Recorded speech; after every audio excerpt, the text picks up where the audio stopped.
Bentar. Siap dibacakan Pak. Tunggu Pak. Terkait apa Pak?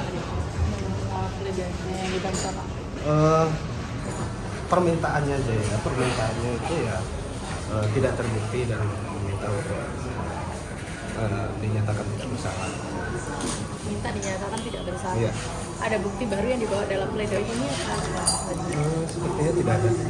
Tanggapannya atas pledoi itu? Ya kita hargai permintaan. Nanti akan kita tanggapi dalam replik Rabu ini. Kapan rencananya Pak? 7 hari. Minggu depan. Tanggal 24. Berarti hanya menyanggah bukti, Pak? Ya? Hanya menyanggah bukti-bukti yang sudah Iya, disidangkan? iya. Yang dipersiapkan apa untuk minggu depan Pak? Ya kita akan menanggapi dalil-dalil yang tertuang dalam pledoi. Namanya Pak? Pak Ahmad Jaya. Ahmad Jaya. Iya.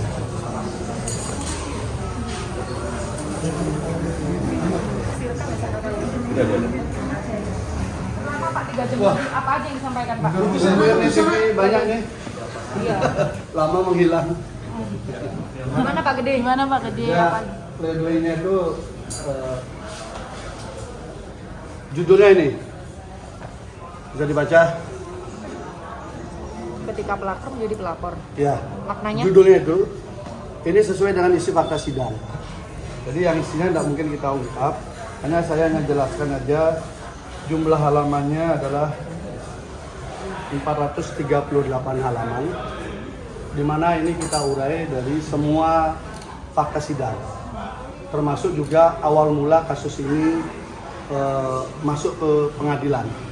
Artinya kita juga ungkap bagaimana adanya seprindik ada 3, jadi kejanggalan dari awal kita ada sebutkan. Seprindik ada 3, P19 sampai 6 kali, padahal aturannya tidak begitu ya. 3 kali sudah harus di SP3 kasusnya, ini 6 kali kita ungkap juga sebagai prolog. Tetapi yang paling penting adalah dari fakta itu kesimpulannya ini. Kenapa? Karena kita ungkapkan juga fakta sidang soal chatting mesra daripada korban itu beberapa kali kepada terdakwa dan terdakwa tidak terlalu merespon, kita ungkap. Surat juga yang menyatakan bersedia untuk menjadi istri terdakwa itu juga muncul. Jadi semua kita ungkap.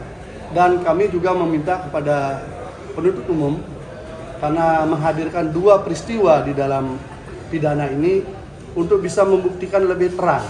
Khususnya misalnya peristiwa yang kedua. Peristiwa kedua itu kejadiannya kan pukul 2.30 dini hari. Pukul 2.30 dini hari di dakwaan itu sudah ketemu nama orangnya siapa-siapa yang terkait. Tetapi di sidang terakhir sampai tuntutan kemarin itu hilang semua. Lalu tiba-tiba saja si korban ini dari pondok langsung ke TKP itu yang jaraknya kalau naik mobil itu, naik kendaraan itu 30 sampai 45 menit itu tiba-tiba sudah ada di TKP. Kita minta untuk dijelaskan bagaimana caranya si korban bisa ke TKP pukul 2.30 dini hari di mana tempatnya sudah gelap. Karena di tuntutan hilang itu.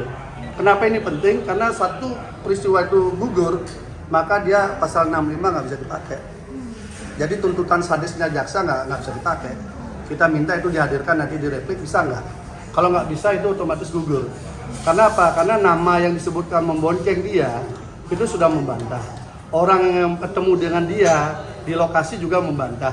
Orang yang katanya melihat WA ancaman juga membantah. Jadi sebanyak sekali peristiwa fiktif yang dikaitkan untuk itu seakan fakta. Tadi kami udah ungkap juga. Sehingga memang bacaannya cukup panjang ya. Cukup panjang, tapi yang pasti ini bukan novel fiksi, ini fakta. Ya. Dan di sini juga dihadirkan pertarungan antara saksi testimonium de auditu dan saksi fakta. Jaksa sendiri mengakui dalam tuntutannya bahwa mayoritas saksi mereka adalah testimonium de auditu dan meminta kepada majelis hakim agar memakai saksi testimonium de auditu. Padahal KUHP kita mengatur itu dilarang. Pelajaran hukum kita juga melarang itu dipakai, tapi JPU meminta itu dipakai. Dan kami hadirkan saksi fakta.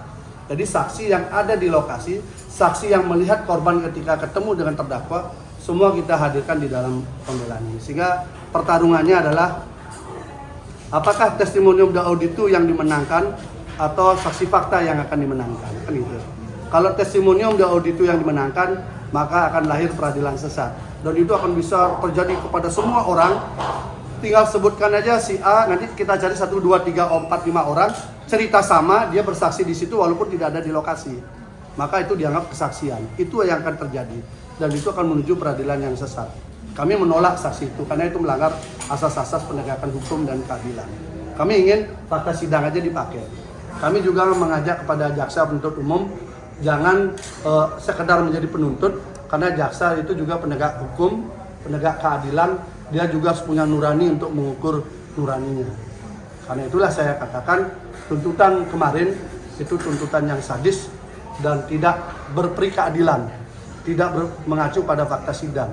Seandainya Bu Mia tadi hadir, mungkin dia bisa dengar ini. Bagaimana dia menuntut tinggi dengan gagahnya, hanya datang untuk menuntut, tapi tidak pernah mendengar hal-hal seperti ini. Dia hanya mengandalkan laporan saja. Ini kan memalukan juga. Makanya judulnya spesial sekali, ketika pelakor menjadi pelapor. Karena faktanya itu, tidak ada korban pemerkosaan, kemudian di waktu yang beriringan dengan peristiwanya, menyampaikan kata-kata chat cintaku, sayangku, mengirim puisi cinta, kemudian berbagai hal yang sifatnya merayu terdakwa. Itu ada semua dan kita lampirkan buktinya semua. Tapi nggak boleh. Berarti artinya menolak dengan bukti-bukti yang sudah di ini ya Pak? Oh, bukan menolak, kita hadirkan bukti-bukti yang ada. Justru yang dari JPU yang tidak ada buktinya, makanya dia pakai testimonium de auditu. Artinya saksi yang tidak ada di lokasi.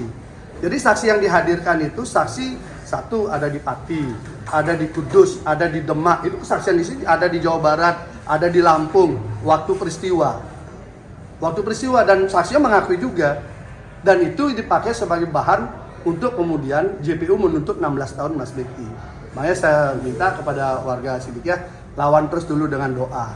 Karena seperti yang disampaikan Pak Kiai, ketika peristiwa penyerbuan oleh polisi ke sana dengan memasuki daerah-daerah yang dianggap sakral bagi warga di sana, beliau mengatakan, ini Pak Kiai yang menyampaikan dan saya juga sudah mendengar juga, setelah ini bintang-bintang berjatuhan, melati berserakan, untung-untung terapung, dan belum berhenti sampai di sini. Ya kita lihat saja, hari ini sudah berapa bintang berjatuhan, melati berserakan, yang untung-untung terapung diterjemahkan sendiri. Apakah sampai berakhir kapan kami nggak tahu. Tapi itulah keyakinan dari beliau dan warga yang ada di sana. Bang, rencananya besok kan akan mengajukan replik. Apakah akan mengajukan duplik? Oh iya pasti. Kan kita nggak tahu isinya apa. Makanya kami minta, tadi kami minta di sana, tolong jelaskan. Kayak peristiwa kedua, di dalam dakwaan dia sebutkan si korban melihat mendapatkan chat ancaman, dia kemudian menyampaikan kepada saksi A menyuruh datang, lalu saksi B mengantarkan naik motor, kemudian saksi C ada di situ. Di sidang, saksi A, B, C menolak semua, peristiwa itu tidak pernah ada. Makanya kemudian di tuntutan, JPU mengubah cerita itu, dari dapat chat, dia sampaikan pada saksi orang lain, lalu tiba-tiba sudah ada di TKP, pemerkosaan terjadi. Makanya saya tanya, bagaimana cara si korban datang ke TKP untuk seorang perempuan pukul 2.30 dini hari? Nah, kita minta direplik muncul nggak? Kalau direplik nggak muncul berarti ya sudah jujur dong. Kan kita nggak boleh mengkriminalisasikan warga negara, kan itu melanggar HAM juga. Kalau memang nggak terbukti ya sudah. Itu juga bukan jaksa penyidiknya kan polisi. Yang mimpin itu nyerang Sidikiyah kan sudah tumbang semua satu persatu tuh dari jabatannya. Kan bukti, teman-teman lihat sendiri kan. Dan saya sudah katakan awal sidang kan. Awal sidang saya sudah katakan. Nah itu karena itu petunjuk Pak Kiai. Dan buktinya Niko sekarang kena juga. Kalau hari ini dia kemungkinan besar akan terkena kasus HAM ya karena melanggar HAM juga waktu di pondok. Cara-cara dia kan melanggar HAM juga di pondok. Wajar kalau Niko hari ini kemudian harus tumbang juga bintangnya. Loh iya kan? Ini urusan keyakinan. Kalau sekarang kemudian dipaksakan peradilan sesat, pasti akan dilawan dengan doa juga. Kuat-kuatan mana nanti kan begitu aja. Oke cukup.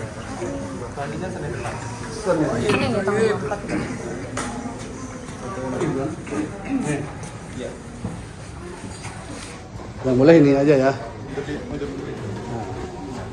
Misi Bentar, tahan. Ya.